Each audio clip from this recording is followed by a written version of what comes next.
Alright.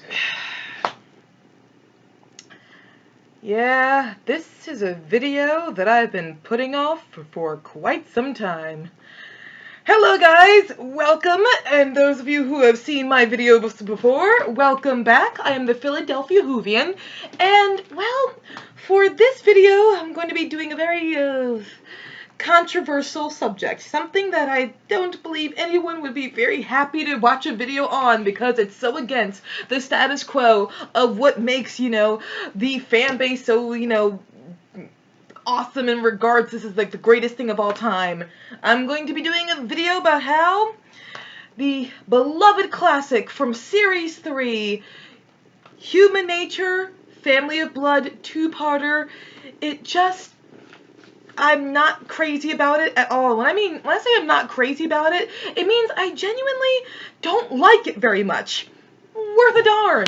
In fact, I think not only is it very overrated, but it's one of those stories, like, the more I think about it and the more I remember it and watch it, it's like, I really don't like this story.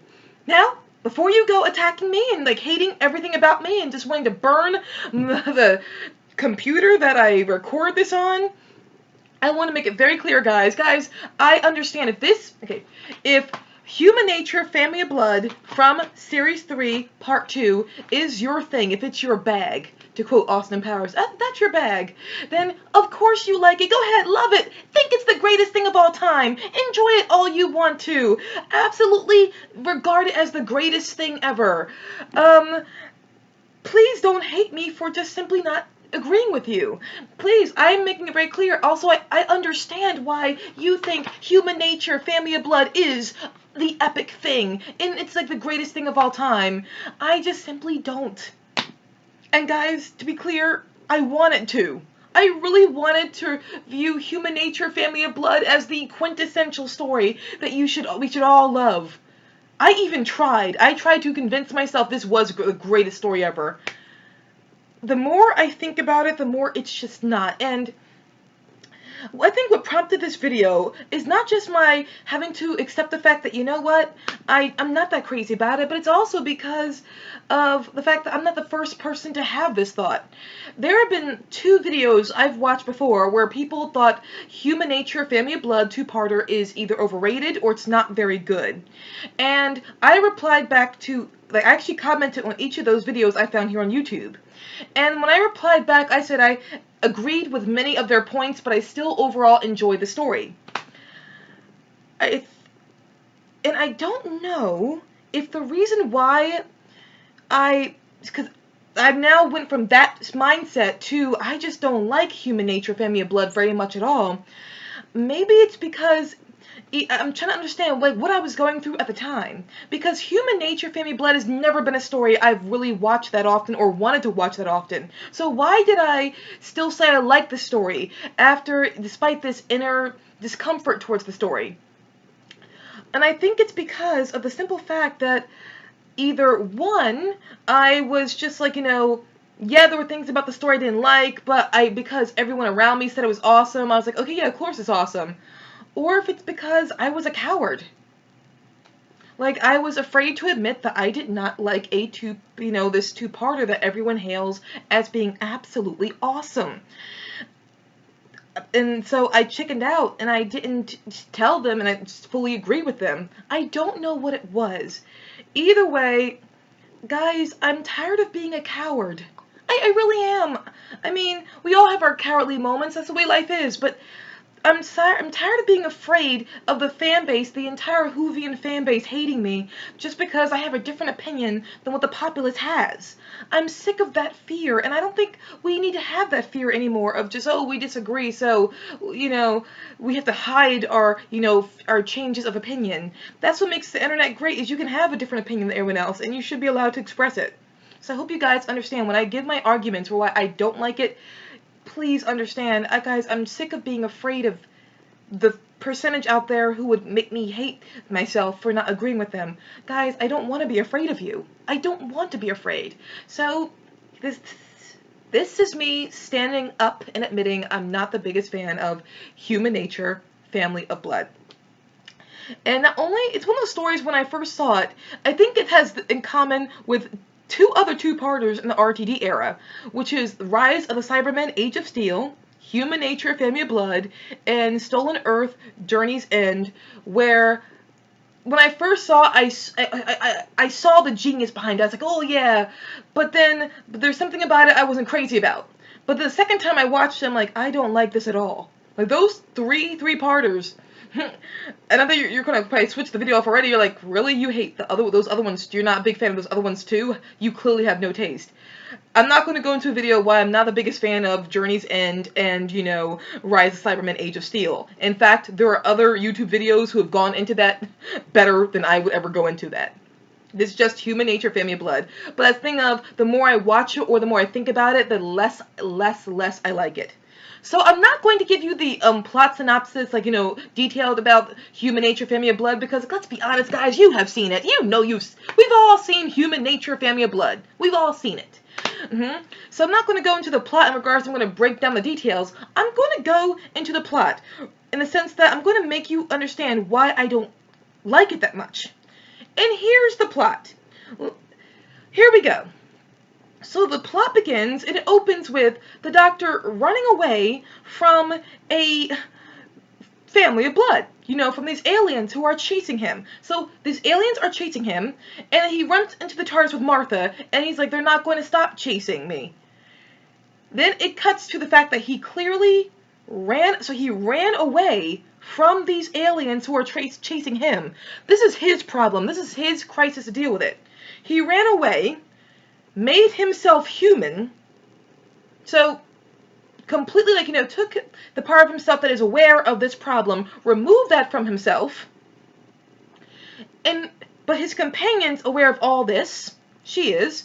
Not only is she aware of all this, however, his companion, also, he stuck her in an environment that was deliberately racist towards her, and is hostile towards her, and this was the era where there still were hate crimes. I know. You're like, really? What? No, trust me. There were still hate crimes going on in the world when it came to people who were not of society's ideal. In this time period, there were. So the Doctor runs away from the problem that's his problem, makes himself human, making him completely useless, put all the weight on his companion to look after him, but he doesn't even bother to put her into a location, into a time period that is not going to be hostile towards her. He doesn't bother to stop and check about this at all.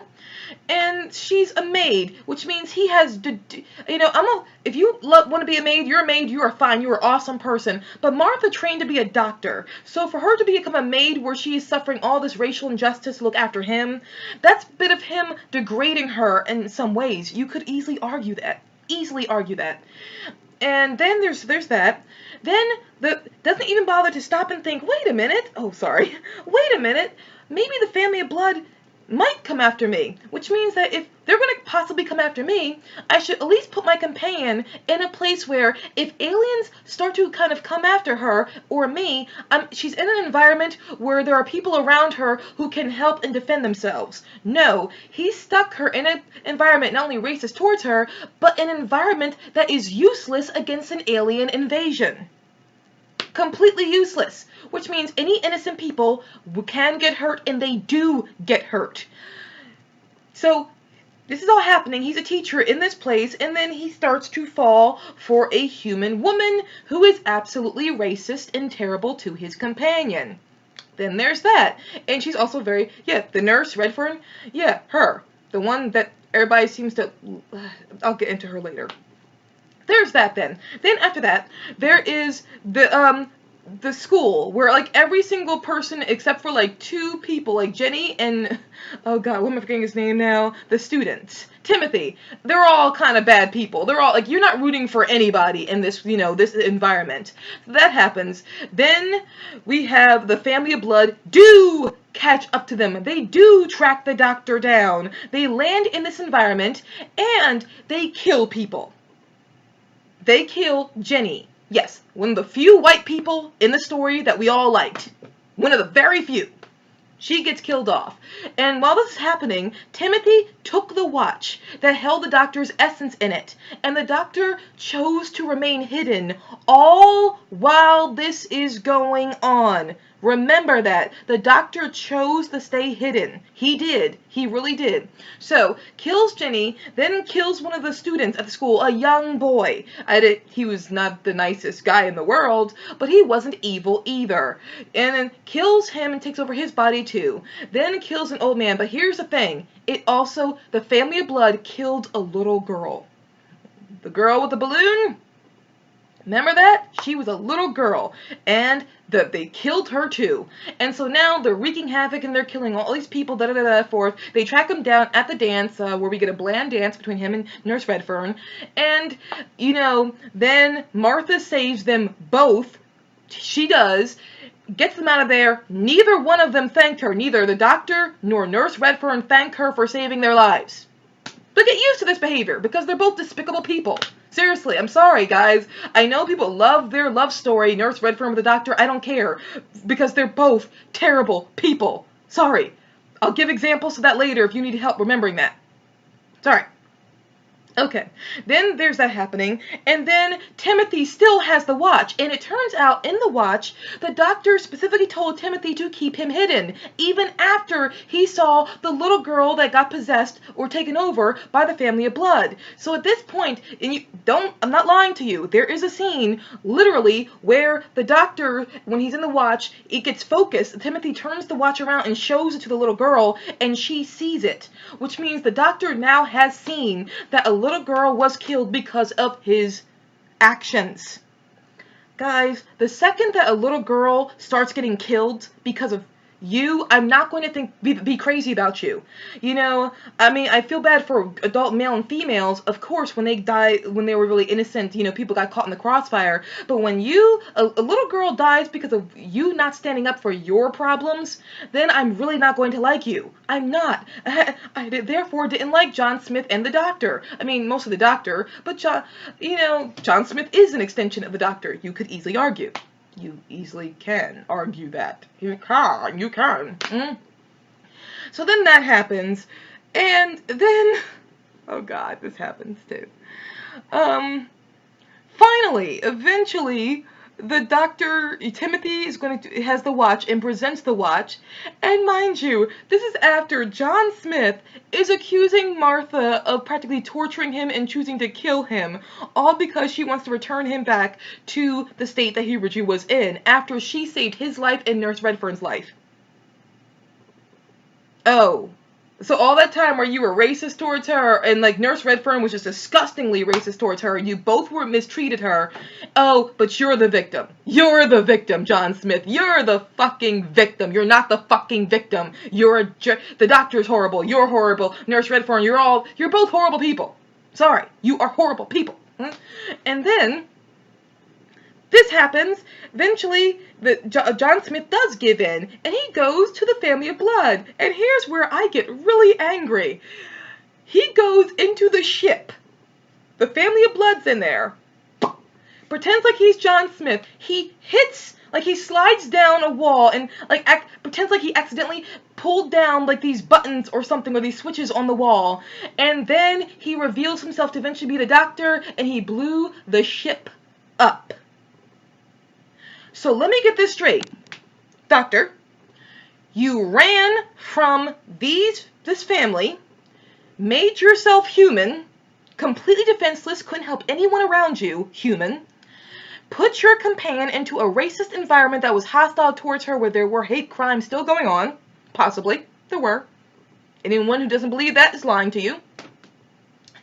This whole time, people are dying, all because of because this family followed you here. You chose to keep staying hidden, even when you knew all this was happening. But you kept saying you want to wait. And that's in the movie, where Timothy said, well, he told me to wait. When they were asked, why didn't you come forward sooner? The doctor literally told Timothy to wait. All this happened, and the whole time, a little girl died. All you had to do was slide your hand down a wall with buttons on it to destroy their ship. That was it.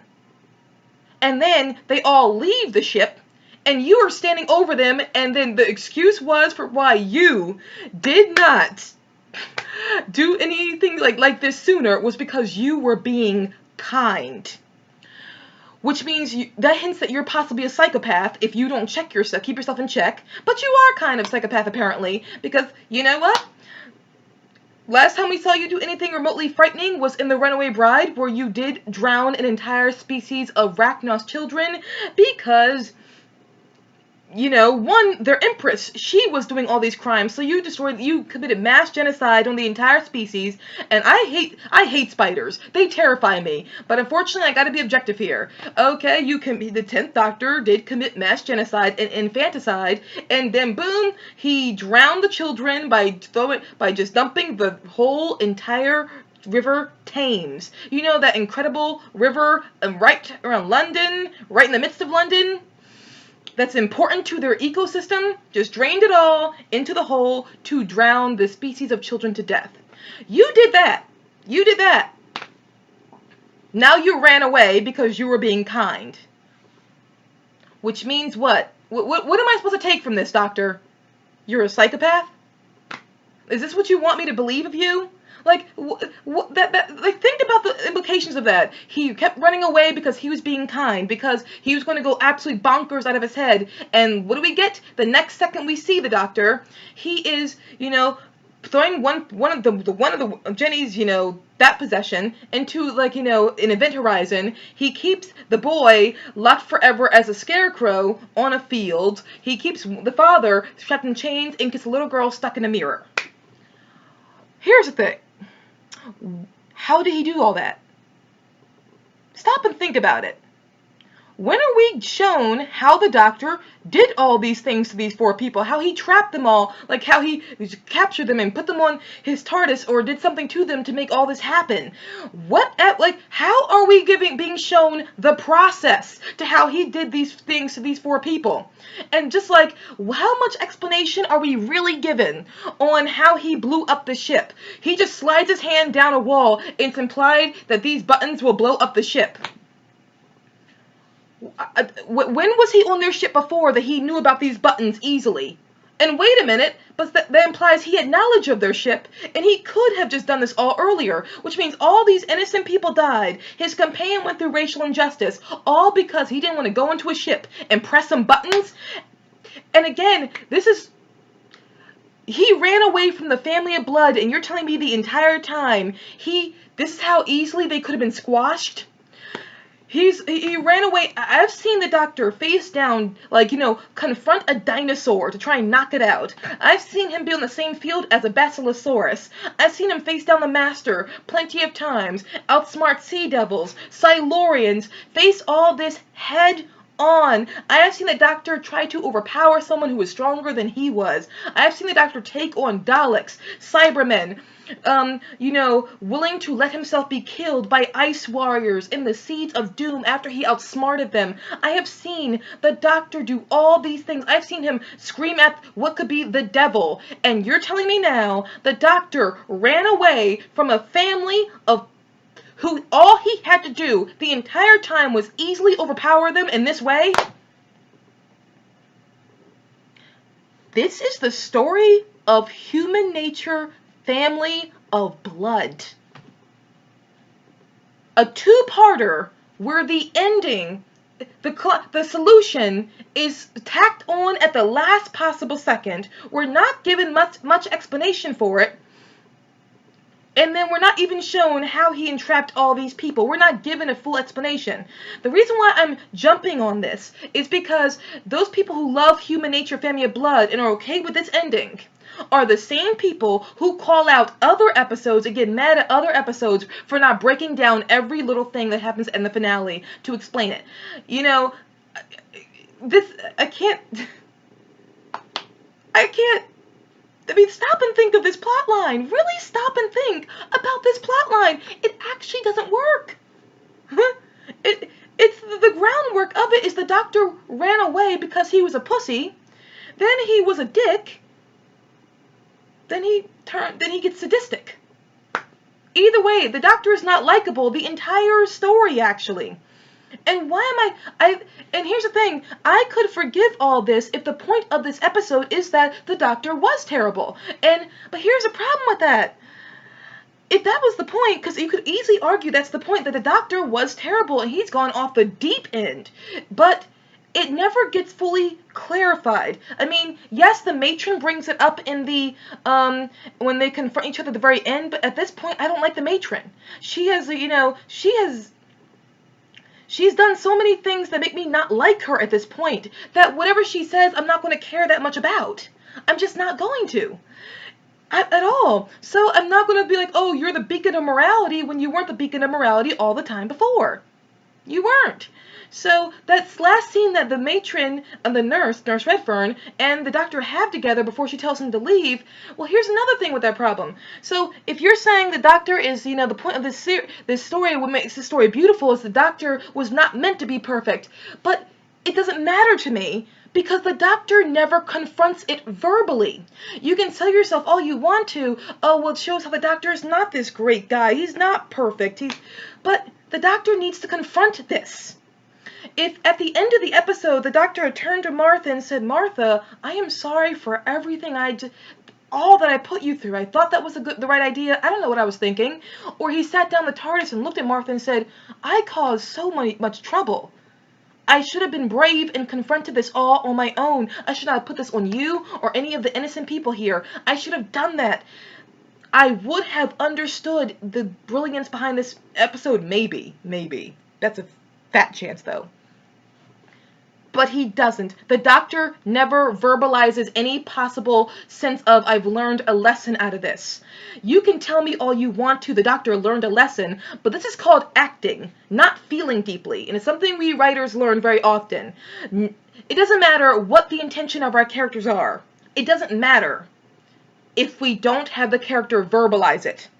The character can be sorry all you think they're sorry, but it doesn't mean anything, and they're not sorry if they don't express that they're sorry, if they don't acknowledge they made a mistake. All of the internal feelings in the world don't matter. So if you're going to come to me and say, well, the doctor clearly felt bad, that's the point. He didn't verbalize any of this at all. All I saw him do was, after the nurse told him to go, she rejected him, he took the walk of shame back to Martha and then just said, time we moved along, and just said, thank you for looking after me, and just hugged her. No apology, no admitting that he made a mistake here. I don't see any growth, therefore, of his character. So what was all that about? He grew? I have no visual way of knowing that he grew. I have no way, especially when the next episode we see him in is Blink, where he gets stuck in 1969 and Martha is working a job to financially support him. Where's this lesson that he learned? Where is it? I mean, if you want to tell me in the comment section, where is this lesson? I'm fine with having it as long as it's in the story, it's legitimately there, and there's a verbal indication it's there. Not implications, verbal affirmation. Not implications, verbal affirmation. I gotta see where in the episode the doctor verbally confronts what he did was fully wrong, and he did it to Martha and the people around him. I need to... Where is it? Where is it? And then another reason why this story gets hailed as being absolutely quintessentially awesome is because of the love story between the Dr. John Smith and Nurse Redfern. I have literally seen people say, oh, it's so heartbreaking because it shows you how beautiful the doctor would be if he got the chance to fall in love. First of all, you know what, guys? I don't watch Doctor Who to see him fall in love. I mean, if Doctor falls in love with someone, fine. But I'm fine with it or without it. I don't need it to fulfill me. If you need that, it's okay. Guys, it's okay. If that's your thing, you love the romance side of Doctor Who, it's cool. It's fine, guys, it's fine. But what I'm saying is, that's not going to hold me over and think it's a beautiful episode. That's not what I'm here for. But not only that, once again, I'll reiterate, John Smith and the matron, overall, they're not good people. First of all, the nurse, even on top of her flaws, Nurse Redfern is very bland. But that's the thing nowadays. Bland is beautiful. Why is it? It doesn't mean a person is. We have this tendency to think that bland means you're sincere or you're really deep underneath. Oftentimes, bland just means you're bland. A loud person is no less deep than a bland person. No less thoughtful than a bland person. It really, trust me, I don't know where we get that from.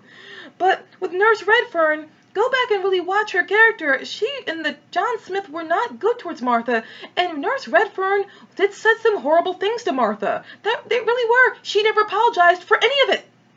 And if your excuse to me back is, well, that was the time period, but we get people like Jenny, and I know Jenny was a maid, and then Timothy, and Timothy was bullied, which I guess makes them the black people of white people, I guess, I don't know. But either way, it's like, I've seen there are two really good white people in this story, so white people can get better, they can improve, they can change. Nurse Redfern's outlook, I never see a change. I never see her turn to Martha and say, Martha, you were my equal the entire time. Martha, you deserve better. And I now see that I have to widen my horizons. She never says that. So the closest we get to Martha, her complimenting Martha, was when she was talking to the doctor at the end, and she said like Martha was right. But she doesn't really clarify exactly fully what Martha was right about, number one. But number two, she's saying this to the doctor, not to Martha. We never see her have a really kind moment towards Martha. It's always a very cold or cruel tendency towards Martha, who was always nice to her. I never see an improvement of nature towards Martha. John Smith, oh my God, John Smith.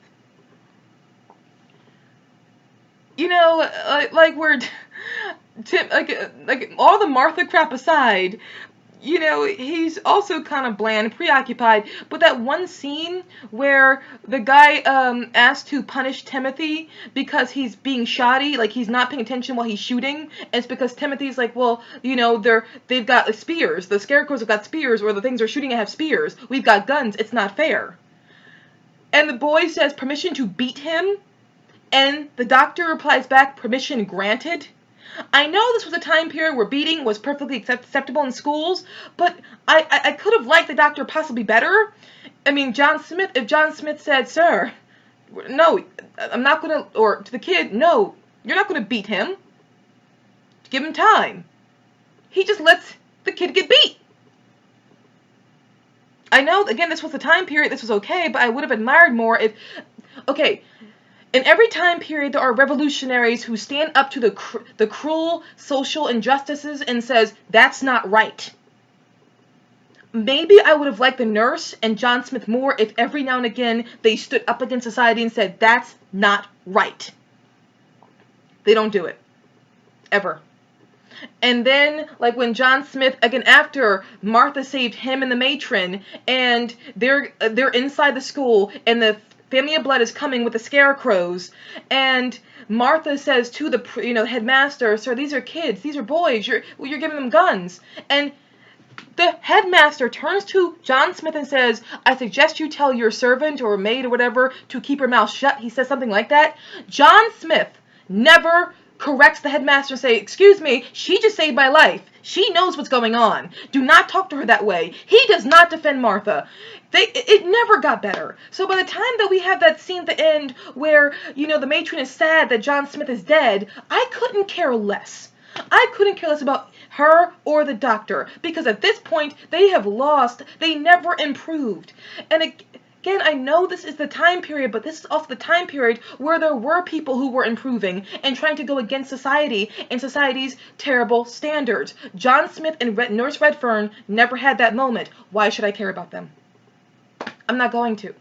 They're both just very... They're gits. I'm sorry. They're foul gits sometimes.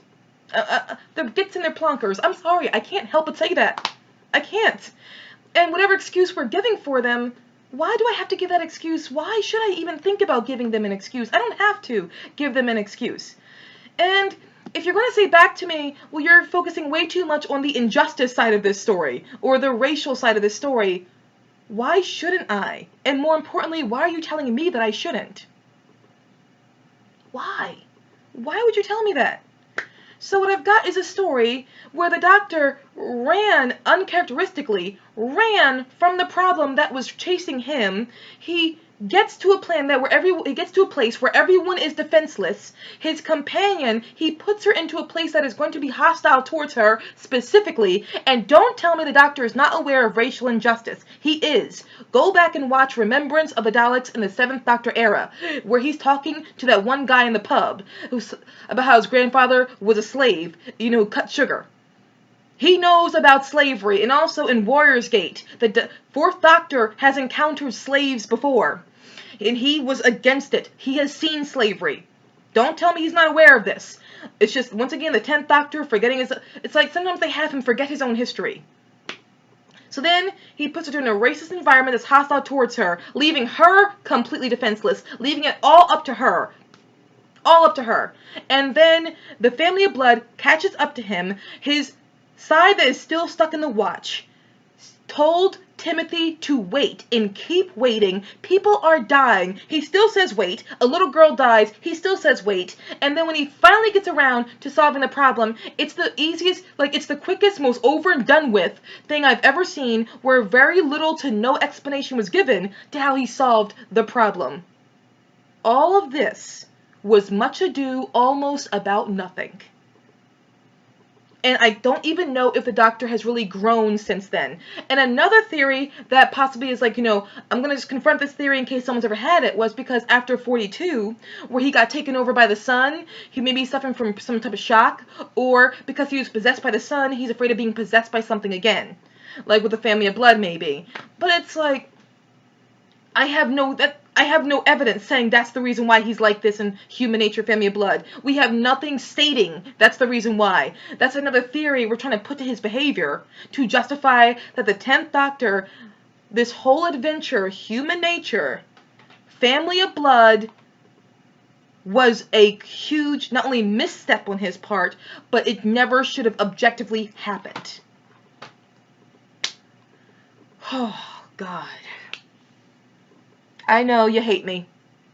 I understand why you... you hate me because, audience, you are upset with me because I am bashing a classic episode that I should love. Everyone says I should love it, so I should love it. Guys, I can't love it.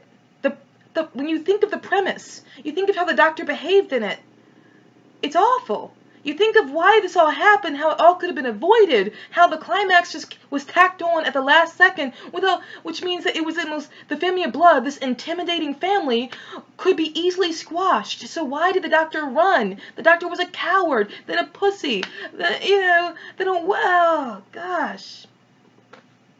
He was a git. He was a foul git about it. And I hear people say that, and I've heard this, I've heard people say that when they want to get people into Doctor Who, this is the episode that they recommend. You're going to recommend an episode where the Doctor very soon, 5 seconds into the story, stops being the Doctor, stays not the Doctor the entire time. All these people die while this is happening. His companion goes through racial injustice that he put her through, he put her in, and she experienced at the hand of his other self, John Smith. And then the ending was just tacked on at the last possible second. We get no full resolution. When the Doctor finally goes back to being the Doctor, we never see him verbally admit to any wrongdoing. Doesn't matter if he's aware of it internally, it's got to be outward. That's Human Nature, Family of Blood, and there's probably other things about this story I'm forgetting that I'm not crazy about. I think my rage also does stem for the fact that, again, it's held as a classic. And people think other episodes are terrible compared to this episode. And I'm like, I'd rather watch those episodes than watch this one. Because at least in those episodes, I get to watch the Doctor be the Doctor. Ironically, I hear many people say that this is the story where after this, the 10th Doctor has no more bad episodes. They're all good from this episode onward. And I'm like, I would rather watch almost every episode. Well, first of all, it's not true. There are bad episodes after Family of Blood. There really are. During the 10th Doctor era. But I would, honestly, guys, I would rather watch every episode before in Series 3 except for Runaway Bride. I'm okay with Runaway Bride, but I'm not crazy about it at all. Just okay with it. But I would rather watch every story from Smith and Jones 242 before I watch Human Nature, Family of Blood. I would. I'm very weird that way. And guys, I wanted to like this story. I did. I wanted to like it so hard. I wanted to understand what you all saw in it. I can't. Something about it, like all the things I just mentioned, I can't be that crazy about it, guys. I'm not going to apologize anymore. I'm tired of being a coward about it. By God, whew, this was nice to get off my chest, as I lose probably any fans I possibly had. But if you did sit through this entire video, or at least half through this video, guys, thank you so very much. You were amazing. Even if you did not agree with a thing I said, you were amazing.